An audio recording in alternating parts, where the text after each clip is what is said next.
தினம்தோறும் விளக்கேற்ற நல்ல எண்ணெய் இதயம் நல்லெண்ணெய்.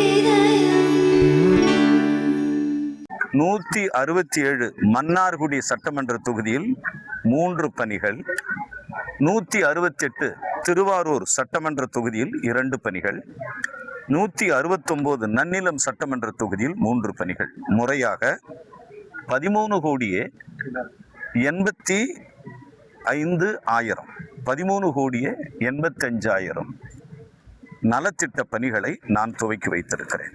அதில் குறிப்பாக பள்ளிக்கல்வித்துறையின் சார்பாக 2 பணிகள் 3,29,84,000 ரூபாய்க்கான பணிகள் திறந்து வைக்கப்பட்டிருக்கிறது.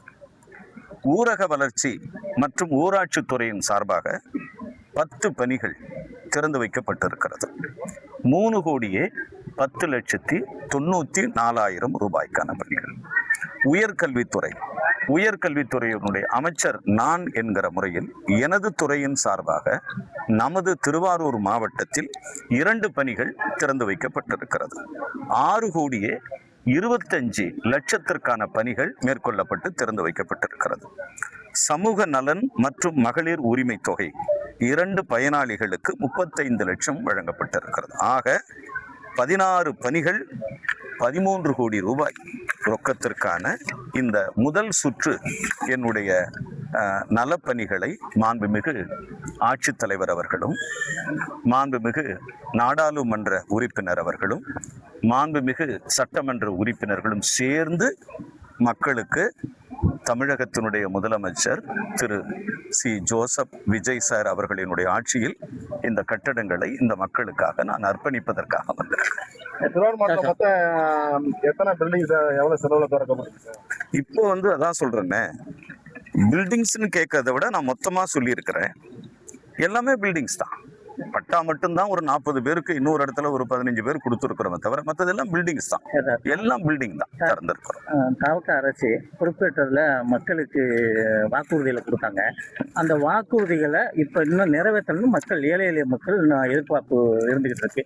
சொன்ன வாக்குறுதிகள்ல மெயினான வாக்குறுதி அனைத்து பேருந்துலையும் இலவச பேருந்து, அதே மாதிரி 2,500 ரூபா பணம் போடுறதா ஃபர்ஸ்ட் சொல்லியிருந்தாங்க. ஆனால் மக்கள் எதிர்பார்த்துருக்காங்க. ஆட்சி நல்லா போயிட்டு இருக்கு, நல்லா எல்லாம் மக்கள்கிட்டையும் ஆட்சி நல்லா பண்றாங்கன்னு சொல்றாங்க. அதுல எதுவும் இல்லை. இந்த கருத்து எப்போ நிறைவேறும்? ஏன்னா வந்தோடனே நீங்களே ஊடகமே சொல்றீங்க ஆட்சி நல்ல முறையில் போய் கொண்டிருக்கிறது. முதல்வர் அவர்கள் மிக சிறப்பான ஆட்சியை நடத்தி கொண்டிருக்கிறார்கள். ஏறத்தாழ 60 ஆண்டுகள் கழித்து இந்த அரசு ஊழலை ஒழிப்போம் என்கிற சபதத்தை எடுத்திருப்பதே நம் தமிழ்நாட்டு மக்களுக்கு ஒரு நல்ல மகிழ்ச்சியான செய்தி. அந்த செய்தி தான் இப்போ முக்கியமான செய்தி. லஞ்சம் ஒழிக்கப்பட்டு இருக்கிறது என்கிற செய்தி கண்டிப்பா செய்யணும். ஆத்தூர்ல சார் தூய்மை பணியாளர்கள் ஒரு தனிப்பட்ட நபர் உங்களோட எந்த சலுகையுமே கிடைக்காது அப்படிங்கிற பத்திரம் எழுதி கையெழுத்து வாங்கியிருக்காரு. அதெல்லாம் யார் சொன்னது? மக்கள் எஜமானர்கள், மக்கள் ஜனநாயகத்தினுடைய தெய்வங்கள். அவங்களுக்கு வேலை செய்யற பாக்கியம் தான் எங்களுக்கு கிடைச்சது. ஜனங்க தான் தெய்வங்க. அவங்களுக்கு குறை வைக்க கூடாது. அவங்க கேட்கறதெல்லாம் நிவர்த்தி செய்யறதுக்கு தான் நாங்க ஓட்டு போட்டு எடுத்திருக்கிறோம்.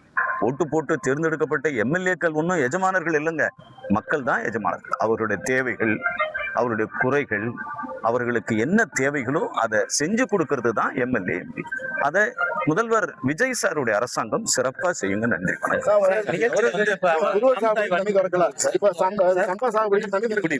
எப்படிங்க